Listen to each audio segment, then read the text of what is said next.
If you ask a disagreeable person what he wants, say, or she wants, they'll tell you right away. They know. It's like, this is what I want and this is how I'm going to get it. But agreeable people, especially if they're really agreeable, are so agreeable that they often don't even know what they want, because they're so accustomed to living for other people and to finding out what other people want and to trying to make them comfortable and so forth, that it's harder for them to find a sense of their own desires as they move through life. And that's not, look, there's situations where that's advantageous, but it's certainly not advantageous if you're going to try to forge yourself a career. That just doesn't work at all. And so even though on average men and women aren't that much different in terms of their levels of agreeableness by the group, if you go out and you look at the extremes, they're very different. So all of the most agreeable people are women, and all of the most disagreeable people are men. And the thing is, the extremes are often what matter rather than what's in the middle. And so one of the ways that's reflected in society, by the way, is there's way more men in prison.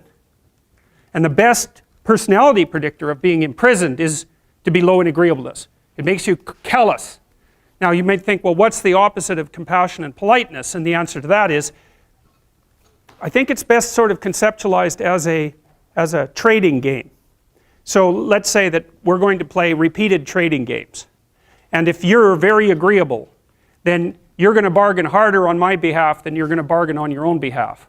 Whereas if you're very disagreeable, you're going to do the reverse. You're going to think, I'm in this trading game for me, and you're going to take care of your own interests. Where an agreeable person is going to say, no, at best this is, at worst this has to be 50-50, but I'd like to help you every way I can. One of the things you have to be careful of if you're agreeable is not to be exploited, because you'll line up to be exploited. And I think the reason for that is because you're wired to be exploited by infants. And so that just doesn't work so well in that actual world. And one of the things that happens very often in psychotherapy, people come to psychotherapy for multiple reasons, but one of them is they often come because they're too agreeable. And so what they get is so-called assertiveness training, although it's not exactly assertiveness that's being trained. What it is the ability to learn how to negotiate on your own behalf. And one of the things I tell agreeable people, especially if they're conscientious, is say what you think. Tell the truth about what you think. There's going to be things you think that you think are nasty and harsh. And they probably are nasty and harsh. But they're also probably true. And you need to bring those up to the forefront and deliver the message. And it's not straightforward at all, because agreeable people do not like conflict. Not at all. They smooth the water. And you can see why that is in accordance with the hypothesis that I've been putting forward. You don't want conflict around infants. It's too damn dangerous. You don't want fights to break out. You don't want anything to disturb the relative peace. And if you're also more prone to being hurt physically and perhaps emotionally, you're also maybe loath to engage in the kind of high-intensity conflict that will solve problems in the short term. Because it takes a lot of conflict to solve problems in the short term. And if that can spiral up to where it's dangerous, which it can if it gets uncontrolled, it might be safer in the short term to keep the waters smooth and to not delve into those situations where conflict emerges. The problem with that is it's not a very good medium to long-term strategy, right? Because lots of times there are things you have to talk about because they're not going to go away. And the advantage to having a well-socialized disagreeable person is that they really don't let much get in their way. So if you can get a kid who's disagreeable socialized, that person can be quite the creature, because they're very forward-moving in their nature and very difficult to stop. But if you don't get them successfully domesticated, tamed, roughly speaking, by the time they're 4, their peers reject them. And that's a big problem, because your job as a parent is to make your child socially desirable by the age of 4. Like you want to burn that into your brain, because people don't know that. That's your job. And here's why. It's easy if you think about it carefully. So you imagine you've got a 3-year-old child, so sort of halfway through that initial period of socialization, and you take that child out in public. Okay, what do you want for the child? Who cares about you? What do you want for the child? You want the child to be able to interact with other children and adults so that the children are welcoming and smile and want to play with him or her, and so the adults are happy to see the child and treat him or her properly. And if your child's a horrible little monster because you're afraid of disciplining them or you don't know how to do that properly, then what they're going to do is they're going to experience nothing but rejection from other children, and false smiles from other parents and adults. And so then you're throwing the child out there into a world where every single face that they see is either hostile or lying. And that's not something that's going to be particularly conducive to the mental health or the well-being of your child. If your child can learn a couple simple rules of behavior, like don't interrupt adults when they're talking too much, and pay attention, and try not to hit the other kids over the head with the truck any more than is absolutely necessary, then, and share and play properly, then when they meet other kids, the kids are going to try out a few little play routines on them, and that's going to go well, and then they're going to go off and socialize each other for the rest of their lives. Because that's what happens, is that from 4 years old onwards, the primary socialization with children takes place among other children. And so if the kids don't get in on that early, they don't move into that developmental spiral upwards, and they're left behind. And you can imagine how terrible that is, because a 4-year-old will not play with another 4-year-old who's 2. But a 5-year-old certainly will not play with a 5-year-old who's 2, right? Because the gap is just starting to get unbelievably large. And so the kids start out behind, and then the peers leave them behind, and then those kids are alienated and outside the peer group for the rest of their life. Well, those are the ones that grow up to be long-term antisocial, right? They're already aggressive. It doesn't dip down. Now, what happens to normal boys, roughly speaking? Imagine the aggressive 2-year-old types. They get socialized, so their level of aggression goes down, and then they hit puberty and testosterone kicks in, and bang, levels of aggression go back up. And so that's why males are criminals between the ages roughly of 16 and about 25. So, and it matches the creativity curve, by the way. It's so cool. If you look at the spike of creativity among men, 16 to 25, then it starts to go down. Criminality matches that absolutely perfectly. So that's quite cool. So, the testosterone levels raise the average level of aggression among men. It's more dominance than aggression, actually, and testosterone is by no means all bad.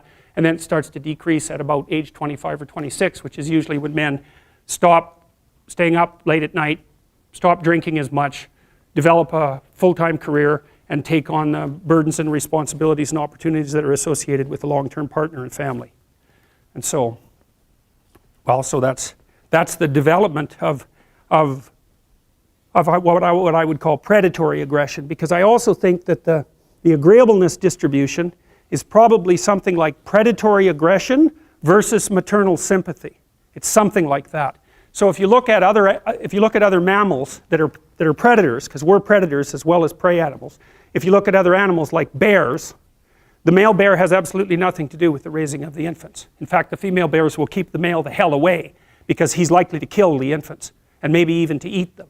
So there's no maternality at all in solitary male mammalian predators. It's really useful to investigate the viewpoints of people who have opposing views to yours, because they'll tell you things. Not only will they tell you things you don't know, they'll also tell you how to see the world in ways that you don't see it. And they'll also have skills that you don't have, that you could develop. So for example, if you're an introverted person, it's very useful to watch an extroverted person, because the extroverted person has ways of being in the social world that aren't natural to you, that you can use to improve your toolkit. And if you're disagreeable, one of the best things to do with disagreeable people, especially if that's alienating them from other people, for example, because it can, people treat you like you're a selfish, arrogant son of a, maybe that's because you are. It's like, okay, so what do you do about that? One of the most promising treatments, let's say, for that is get the person to do something for someone else once a day, just as a practice, and learn how to do it. Maybe you can wake the circuit up, if you think that it's lying dormant in you, which is probably right. I think we have a very wide range of propensities within us. Some are switched on, genetic propensities. Some are switched on, but I think that if you put yourself in the right situation or walk yourself through the right exercises, you can switch some of these other things on as well. But it takes work and dedication and discipline. I would say, generally speaking, if you want to adapt yourself properly to life, you should find a niche in the environment that corresponds with your temperament. Right? You shouldn't work at cross purposes to your temperament, because it's just too damn difficult.